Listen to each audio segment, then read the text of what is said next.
Pessoal, boa tarde. A gente vai falar sobre influência paterna e alguns traumas que pode causar essa justamente influência paterna ou a ausência da influência paterna na nossa vida, tá? Então, a primeira coisa que eu quero falar para vocês hoje é que o pai, dentro da nossa vida, ele tem uma influência muito grande. Não significa que seja uma influência boa, é uma influência. Vai ser bom ou vai ser ruim, dependendo do pai em questão e dependendo de como a gente enxerga isso. Isso é muito importante entender. A gente vai perceber que o pai, ele vai exercer um papel tal na nossa vida que faz com que o espelhamento aconteça. A gente tende a espelhar no pai, às vezes de formas diferentes, e a gente vai falar aqui dessas formas também. O primeiro ponto que a gente nota é que, geralmente, por exemplo, as meninas, elas podem espelhar no pai no sentido de buscar um homem semelhante ao pai. Mas também, segundo Freud, tem a reversão, onde a pessoa ela pode espelhar em buscar homens contrários ao pai. Ou talvez ela pode espelhar em ser como o pai, ou ser como diferente do pai, ser algo totalmente oposto. Os meninos, a mesma coisa. Então são quatro possibilidades. Ou eu posso buscar alguém igual, ou eu posso buscar alguém totalmente diferente, ou eu posso ser igual ou ser totalmente diferente. Mas vai influenciar de alguma forma. Então, para ficar fácil de entender, é muito mais fácil eu pensar que eu posso ser ou ter aversão àquilo que o meu pai representa na minha vida. Eu posso buscar ou ter aversão àquilo que meu pai representa na minha vida. Então, as quatro possibilidades podem acontecer. Claro que algumas têm mais facilidade que outras, mas ambas terão aí chances e possibilidades de existir.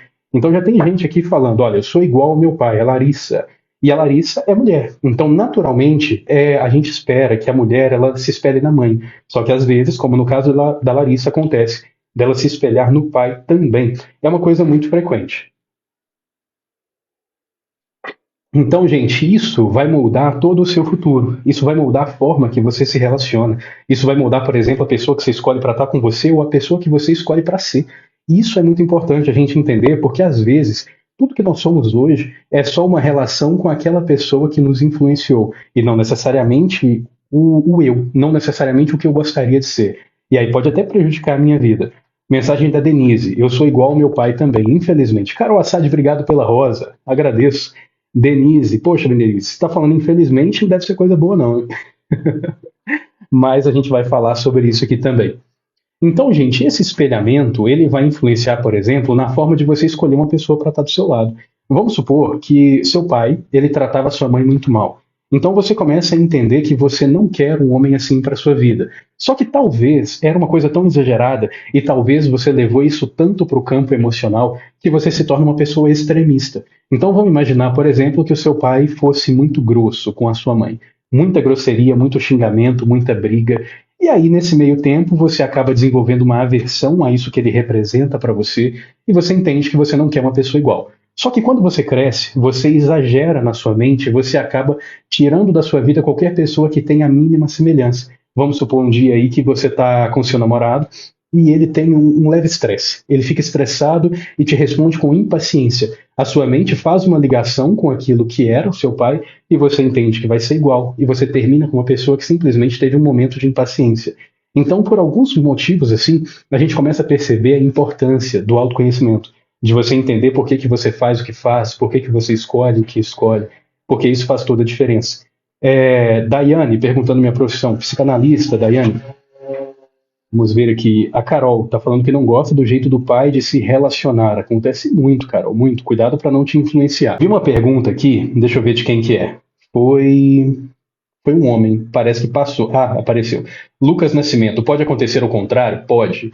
Pode acontecer as quatro coisas que eu citei para vocês aqui no começo, gente. Então, pode acontecer também de você se espelhar no seu pai e se tornar também uma pessoa agressiva, se tornar também uma pessoa que não respeita, porque você entende que essa, por exemplo, é a postura do homem. Tem muitas vezes que isso acontece com muitos homens. Muitas vezes o cara ele cresce achando que é normal ser ignorante, que é normal trair a mulher, porque ele viu o pai dele traindo. Então vamos criar um exemplo aqui para vocês entenderem isso, não terem dúvida mais, tá? Situação hipotética: o seu pai traía a sua mãe e você é homem, em primeiro lugar. É possível que você passe a trair as mulheres, porque você entende que esse é um papel do homem.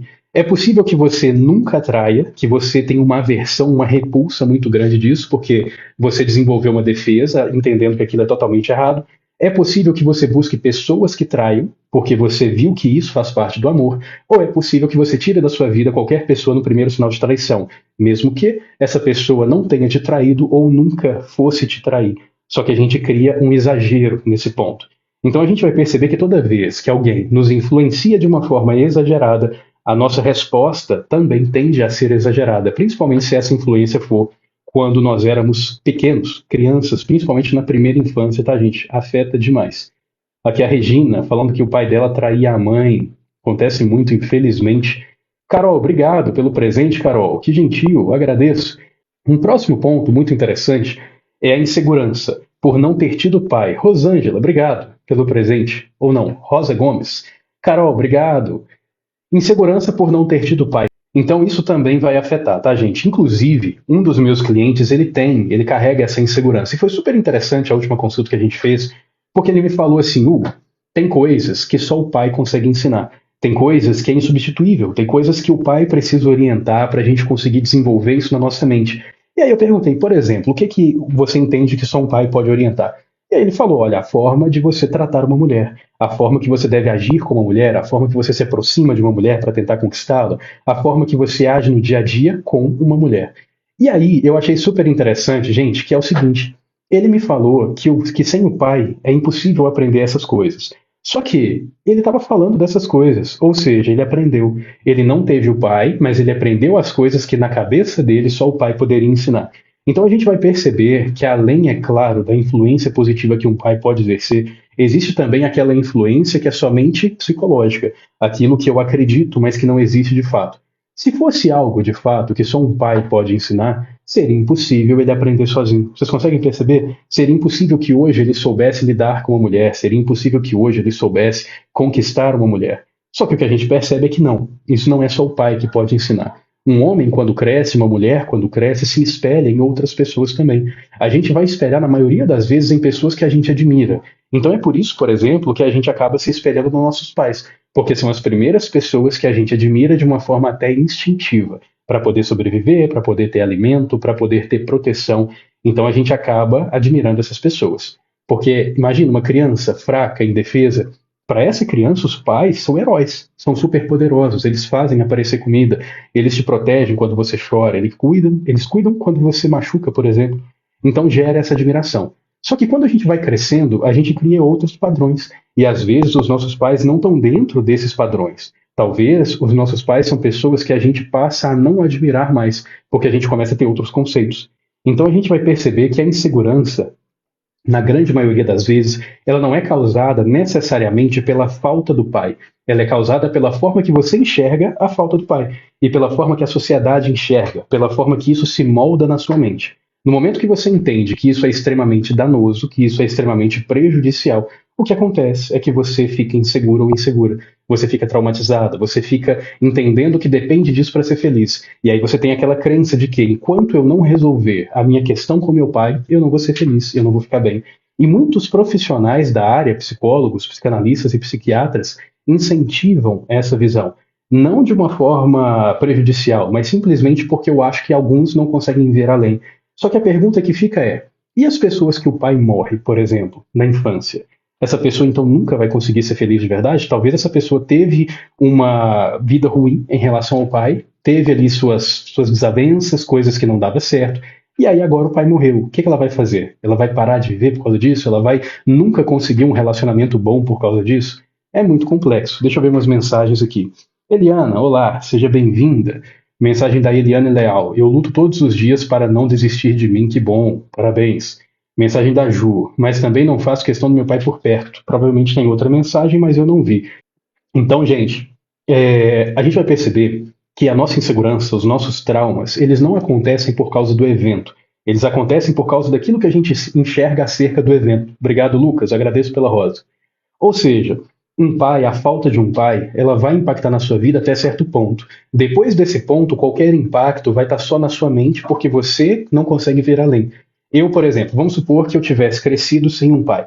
Eu não teria tido, dentro da minha infância, a influência de um homem. Mas depois, na minha adolescência, na minha fase adulta, eu poderia sim. Até porque hoje, aquilo que eu sou foi moldado pela visão de outros homens, de homens grandiosos, de homens que eu admirava no início da minha vida, de pessoas que eu estudei, e isso tudo vai moldando quem eu sou.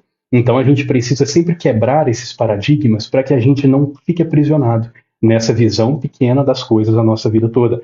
Ana Rita, obrigado pela rosa, agradeço. Fernanda Moura, pelo presente, obrigado, você é incrível. Deixa eu ver quem mais aqui no outro app. Jane, oi Hugo, boa tarde. Já perdi meu pai, mas quando ele estava vivo não dava a mínima para mim. Jane, uma coisa que é duro de entender, mas que a gente precisa forçar um pouquinho para conseguir, é que as pessoas, quando são nossos parentes, não foram uma escolha. A gente simplesmente nasceu. O nosso pai, ele não fez, por exemplo, o nosso pai e a nossa mãe não decidiu ter um filho por causa de mim, mas por causa do filho. Acidentalmente eu nasci com essa personalidade, com essa cabeça, mas a gente percebe que os pais, na hora que eles decidem ter filhos, eles não sabem como que vai vir essa criança, quem que vai ser essa criança, eles só querem ter uma criança. Logo, eles escolheram ter um filho e não necessariamente ser seu amigo, não necessariamente ser aquela pessoa entrosada com você. Esses laços, por mais que a gente seja família, eles precisam ser construídos. Então a gente vai perceber que tem pessoas que crescem e que criam laços com os pais e com as mães, que criam de fato uma amizade. Mas tem pessoas que não. Tem pessoas que não conseguem se sentir admiradas pelas pessoas, pelos seus genitores. Tem pessoas que não conseguem sentir segurança nas pessoas que estão do lado.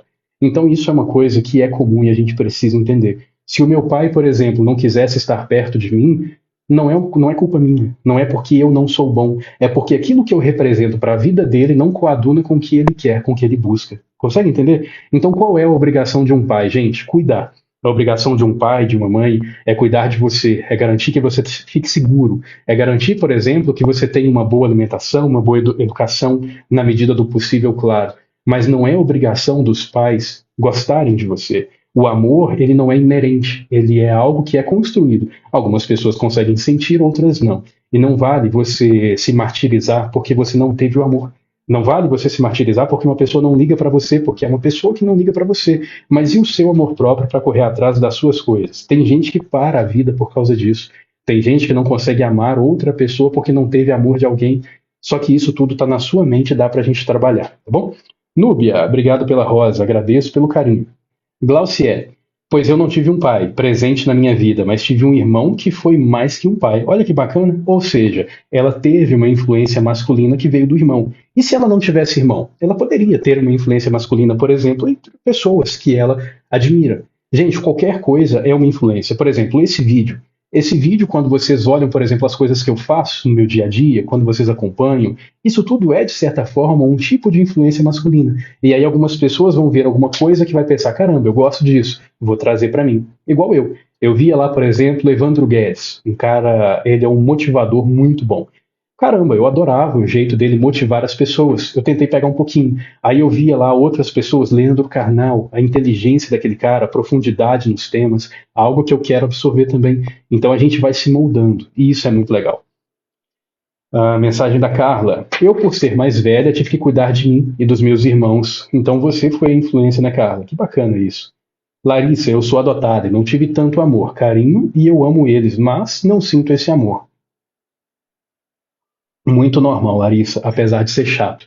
Se você entender que a falta desse amor vai causar um buraco na sua existência, de fato vai. Se você entender que seria legal, mas que você não precisa, então de fato não vai. Depende muito da sua visão. Se você não estiver conseguindo ter a visão necessária para conseguir ficar bem, eu te aconselho que venha se consultar para a gente conseguir avaliar isso, tá bom? E aí você não sofre. Mensagem da Biana. Uma colega minha cria o filho dela sozinha. Ela diz que se depender dela, o filho dela nunca dependerá do pai dele. Achei um pouco pesado. Não, Biana. Olha o que ela disse. Ela falou que se depender dela, o filho nunca dependerá do pai. Isso é bom, ser independente. Depender de algo é sempre ruim. E esse filho, ela deveria também fazer com que esse filho não dependesse dela, que é a mãe.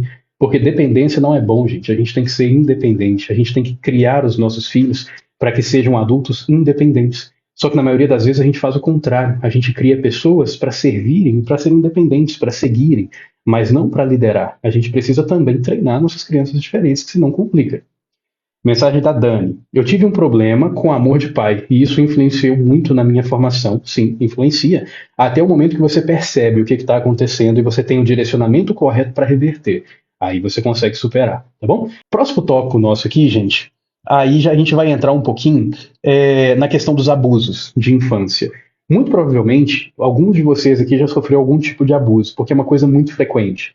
Meus clientes, maioria deles já sofreram algum tipo de abuso, nem sempre pelo pai, às vezes pela mãe, às vezes por algum parente, às vezes por uma pessoa que não tinha nada a ver com a família, mas esses abusos eles vão influenciar também na vida que temos hoje.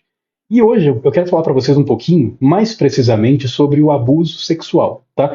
Geralmente isso aí vai impactar bastante na vida do menino ou da menina. Então a gente vai perceber dois casos. A gente tem dois tipos de abuso que as crianças podem sofrer nesse contexto: o abuso ativo e o abuso passivo. O que seria o abuso ativo? É quando não gera dor, é quando não gera, por exemplo, um sofrimento físico. Então vamos supor que tem a criança e o pai, ele pega, ele toca, ele passa a mão, ele faz a criança passar a mão, qualquer coisa que seja um abuso sexual, que não gere dor física, eu considero aqui um abuso ativo, tá bom? E o abuso passivo é aquele abuso que gera uma dor física, por exemplo, a penetração, por exemplo, o sexo oral obrigado. Então, qualquer coisa que gere desconforto, a gente vai entender aqui como abuso passivo, tá bom? E por que eu estou fazendo essa diferenciação com vocês? Porque o resultado disso também é diferente na nossa mente. O resultado disso é muito diferente.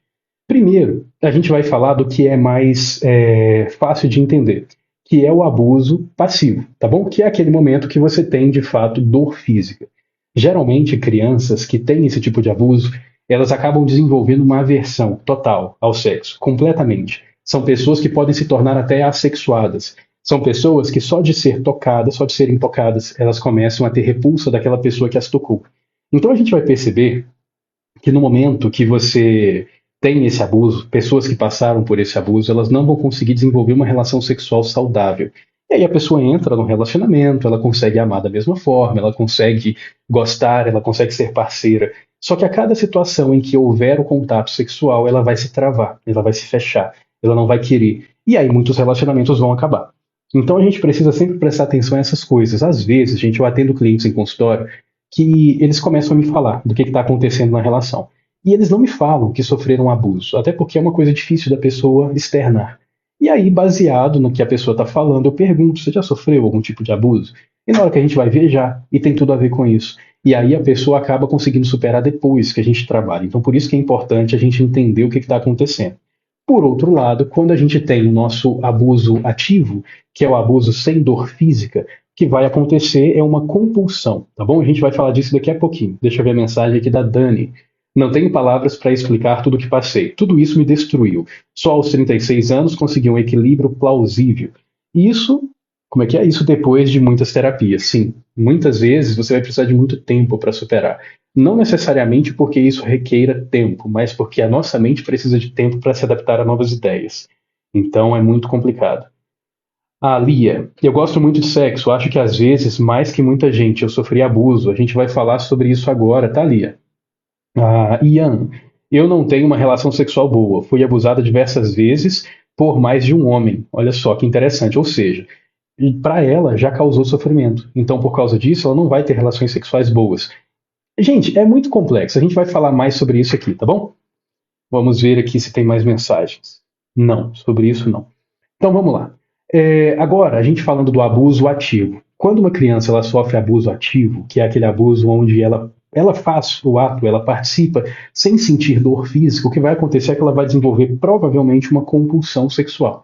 Então essa criança vai querer copiar aquilo muitas e muitas vezes, e repetir, e fazer de novo com várias e várias pessoas. Então a gente começa a ver que no momento que a criança sofre isso, naquele momento a criança não sabe que é um abuso. Por exemplo, uma criança na primeira e segunda infância. Às vezes ela não tem conhecimento de que isso é errado. Então voltem lá na infância de vocês. Imaginem vocês com 4 anos, com 3 anos. Naquele momento a sua consciência não conseguia compreender o que é um estupro. A sua consciência não conseguia compreender o que é um abuso. Você simplesmente tinha atitudes que você não definiu ainda como são, ou que são chamadas, ou o que ela geraria na sua mente.